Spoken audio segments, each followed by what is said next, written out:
ورحمة الله وبركاته. بسم الله الرحمن الرحيم نحمده ونصلي على رسوله الكريم أما بعد.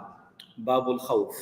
We continue our book Riyad-us Saliheen by Imam Nawawi rahmatullah alayhi. This is the 49th chapter of the book, and the chapter is with regards to the fear, the consciousness of Allah subhanahu wa ta'ala in our lives. And the hadith is, وَنَبِي هُرَيْرَةَ رَضِيَ اللَّهُ عنه قال كنا مع رسول الله صلى الله عليه وسلم إذا سمع وجبة فقال هل تدرون ما هذا إلى آخر الحديث.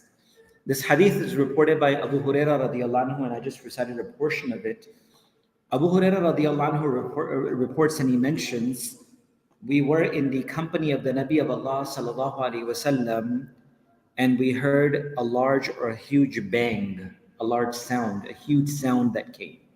Just to step back a little bit from this particular hadith, just for a moment, as you remember, and many of us know that Abu Hurairah radiallahu anhu is that companion of the Prophet ﷺ that has narrated the most ahadith from the Prophet ﷺ, more than 5,000 ahadith. That's the most ahadith that anyone has narrated. And if we look at the historical context of his living with the Nabi of Allah ﷺ, many have mentioned that either it was the 7th, or some even have mentioned the 9th year of the Hijrah that he started spending time with the Nabi of Allah ﷺ. But he gave everything he had. A small amount of time that he had, but he committed everything in learning from the ilm of Rasulullah sallallahu alaihi wasallam. So a lot of time, some may say that, you know what, I'm too old to learn something. Sometimes it comes to Quran, sometimes it comes to deen, sometimes it comes to our religion, and say, you know what, maybe too old to learn this. It's never too late to learn the deen. It's never too late to learn the book of Allah and, of course, the deen itself. There's always a time and opportunity to learn and get closer to Allah subhanahu wa ta'ala. So Abu Hurairah radiallahu anhu mentions, and he says, we were kunna ma'a Rasulillahi sallallahu alaihi wasallam. We were with Rasulullah sallallahu alaihi wasallam إِذَا سَمِعَ وَجْبَةً, as we heard a huge bang. Rasulullah sallallahu alaihi wasallam asked us, هَلْ تَدْرُونَ مَا هَذَا? Do you know what happened? Do you know what occurred and what the sound was? So the Sahaba, and Abu Hurairah radiallahu anhu said, we said, قُلْنَا اللَّهُ وَرَسُولُهُ أَعْلَمُ. Allah and His Rasul knows best. And this is from amongst the adab and the etiquettes of Sahaba. They could have taken a guess, they could have said something, but in the presence of Rasulullah sallallahu alaihi wasallam said, Allahu wa Rasuluhu a'lam. Allah and His Rasul knows best. And at this moment, Rasulullah sallallahu alaihi wasallam said, هذا هجر رمي به في النار منذ 70 حرفا. Rasulullah sallallahu alaihi wasallam said, this was the sound of a stone that was thrown into the Jahannam, into the hellfire, 70 years before, and it has just reached the bottom of it. It has just reached the bottom of Jahannam, and the sound of it was heard by you, meaning Sahaba radiallahu anhu ajma'in.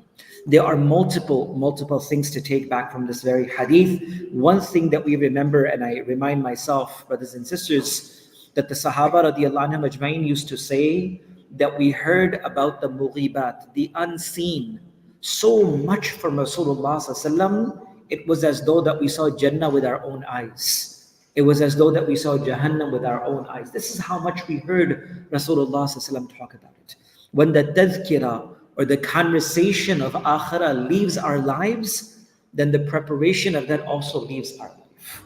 The things that we speak about are the things that we prepare for, things that we make efforts for. Sahaba used to say, we used to remember akhirah so much as that we can see akhirah with our own eyes. I mean, this was the feeling or the condition of Sahaba radiallahu anhu. So in this particular hadith, the Nabi of Allah sallallahu alaihi wasallam mentioned the situation regarding Jahannam itself.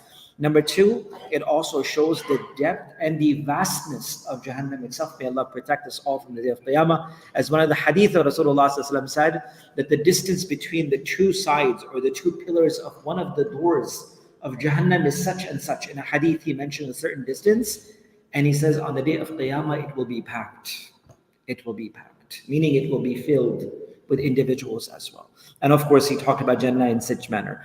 Second thing that we also, the third thing that we take back and we want to finish from this is that the Nabi of Allah sallallahu alaihi wasallam reminded us of akhirah, that we can be conscious of the day of Qiyamah, we can be conscious of the day of judgment, and we can protect ourselves from haram and doing the wrong itself. Because when a person knows the effect of harms, it becomes easier to let go. So having this in front of us at all times. Why does a person stand at a red light in the middle of the midnight, knowing that there is no oncoming traffic and I can just cross? Before, it used to be a cop will pull over, and no one should ever do that because we should abide by the rules. But now that $105 ticket hurts. That ticket that a person crosses over that speed limit or that red light, it hurts because it's your hard-earned money that is lost by 2 seconds of wait. Then why waste our amal and amal that we have built through looking at haram, through seeing haram, through hearing haram, through listening to haram? Meaning the ta'alluq that we make with Allah subhanahu wa ta'ala is never worth losing itself. So may Allah give us the consciousness and the ability to protect ourselves from wrong, and give us the ability to understand, and of course prepare for the day of Qiyamah. Subhanallah wa bihamdi.